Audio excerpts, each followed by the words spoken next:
કે મારું નામ કાગડા જે કે ભારતીય કિસાન સંઘ પ્રમુખ.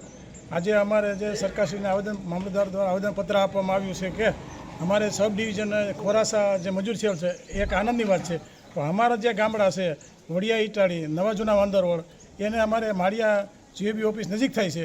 માટે સરકારશ્રીને વિનંતી કે કોઈ પણ ભોગે અમારે અહીંયા રહેવાનું છે.